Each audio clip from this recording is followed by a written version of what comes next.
Welcome back to All This Math. This is Professor Parker, and I'm sitting here and I'm just like sizing up this problem that I put up on the board that I wanted to create a video for. And this is good. This is a good habit, a good practice. You probably see me in some of my other videos doing this, right? Just kind of sitting back for a minute and just like sizing the problem up and kind of planning out, my attack basically, because you got to attack these problems, right? So you want to have a strategy that you can implement. So I know I'm gonna have to get rid of that 5, right? Because I need my A term, my A needs to be equal to positive 1. And A is the coefficient of my x squared term, right? So that 5 is gonna change into a 1. So I'm gonna end up dividing everything by 5, right? Also, I'm gonna have to create a binomial on the left-hand side, which will be my incomplete perfect trinomial square. Then I'm gonna complete it by using the formula B over 2 squared. Yeah. So this is one of the problems that like, it's like a paper champion. It's like it looks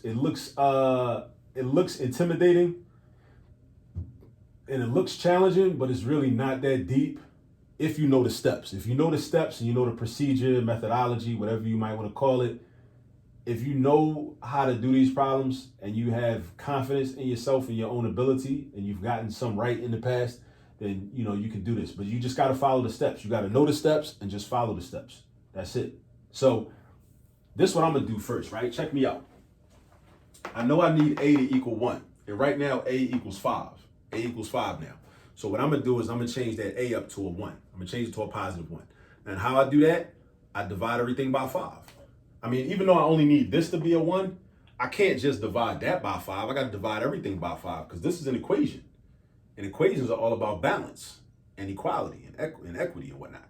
So if I divide this by 5, I can't just not divide all these by 5. Because then what I'm doing is I'm creating a different equation, right? I want to create a different form of the same equation. So by dividing everything by 5, I'm basically just I'm dividing up each term into 5, by a factor of 5, right? So I'm making it smaller, but I'm making every term smaller by the same amount, all right? Because if I only divide this by 5, and then see this is how we have societies with exploitation and oppression, right? So, this group got their resources got divided up by 5, but everybody else's resources didn't, right? So that's when the math don't be mathing, right? So if we understand math, the same concepts that we apply in math about fairness, equity, and all that, they apply to social situations, right? So if you see the when things are unfair in a math problem, then you should be able to see how it's unfair and why certain suburbs get certain amounts of resources and the inner city and the hood don't, right? It's the same concept, right? So don't be those people that are perpetuating inequality, right? So we want to keep everything balanced. So if we divide this by 5, we got to divide everything by 5. So look, I'm gonna divide this by 5. Then I'm gonna divide the 60 by 5. Then I'm gonna divide the negative 20x by 5, right? So 5 divided by 5, that's gonna be 1 and 1. That's gonna be x squared. 60 divided by 5 is 12. Got to know your multiplication facts. Minus 4x. So that's my new equation. X squared equals 12 minus 4x. Now, it's a different equation, but these terms have the same relationship to each other. These terms have the same relationship to each other. All right? Even though they appear to be different terms. All we did, we divided everything by 5. So now we got x squared equals 12 minus 4x. All right? So now my next step, I'm going to move this negative 4x to the left-hand side to create my incomplete perfect trinomial square, right? Which is going to be a binomial.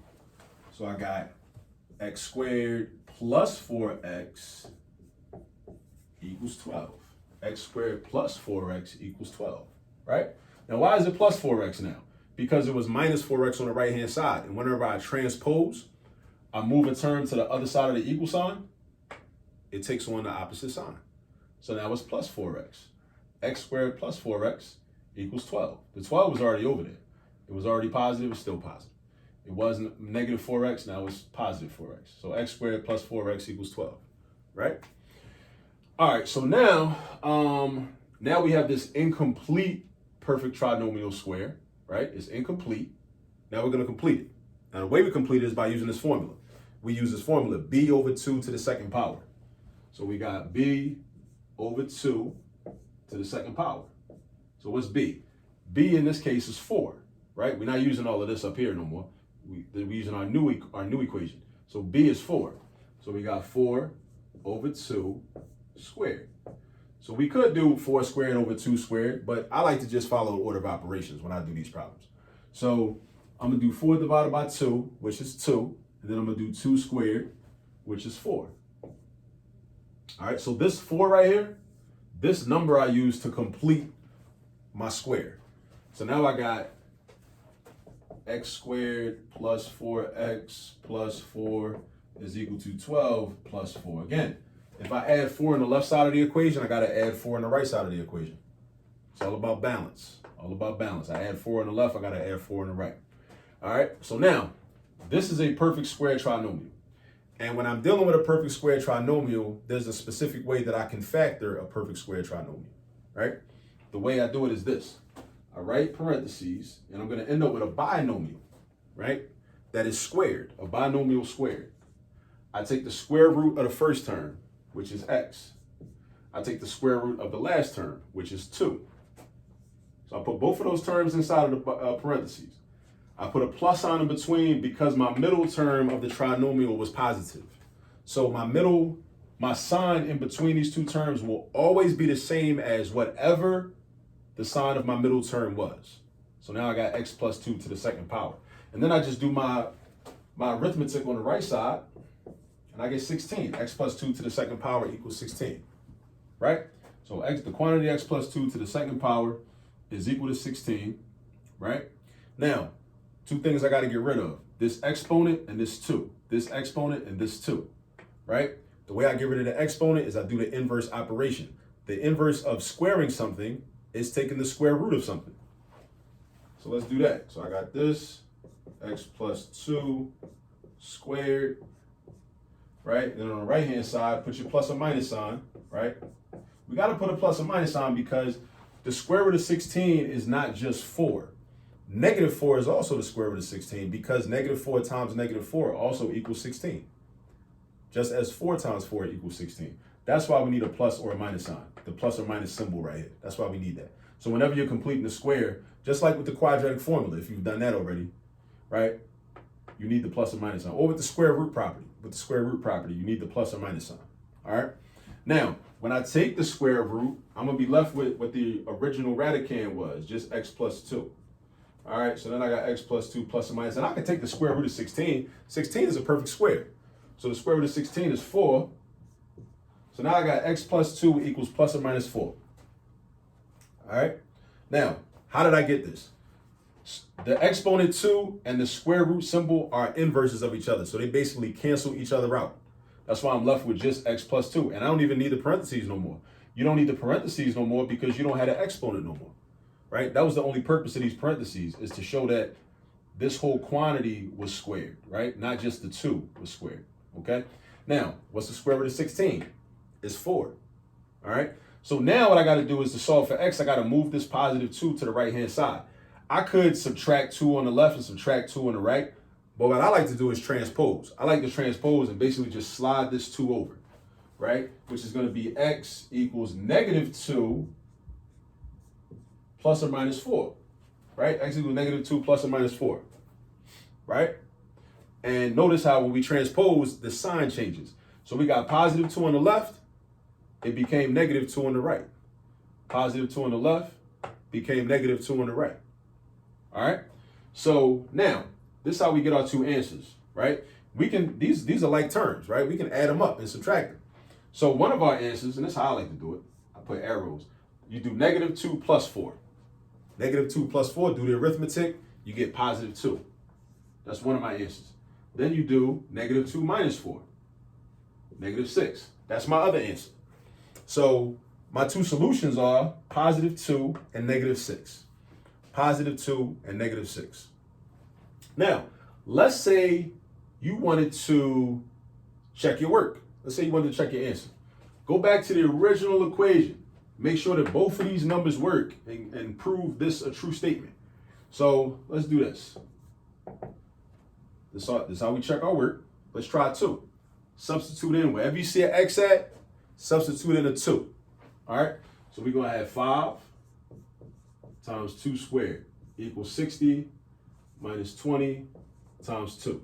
So, order of operations. Don't forget the order of operations. If you do the order of operations incorrectly, your work will be incorrect, and you might not end up with an appropriate check. So 2 squared is 4. 4 times 5 is 20. Over here, 20 times 2 is 40. What's 60 take away 40? Also 20. So that's good. So that means that 2 is good. That's stamped. That's stamped. Official. 2 is a good answer. What about -6 though? Let's make sure -6 is good.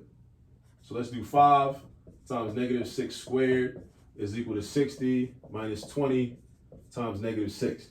Now, -6 squared is positive 36, right?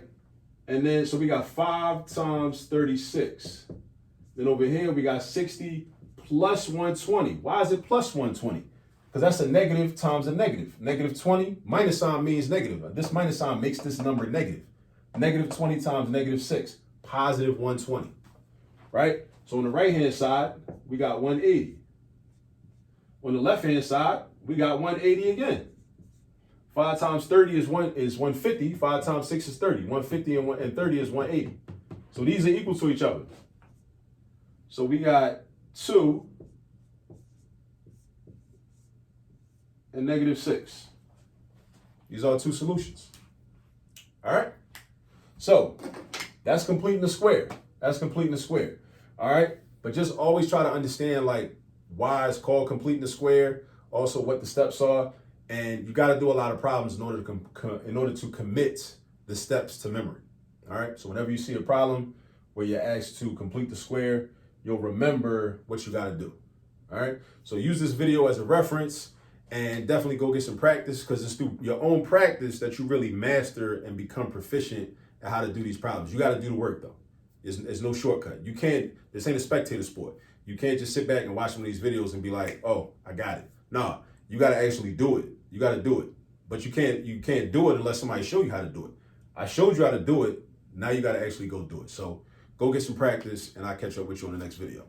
Peace.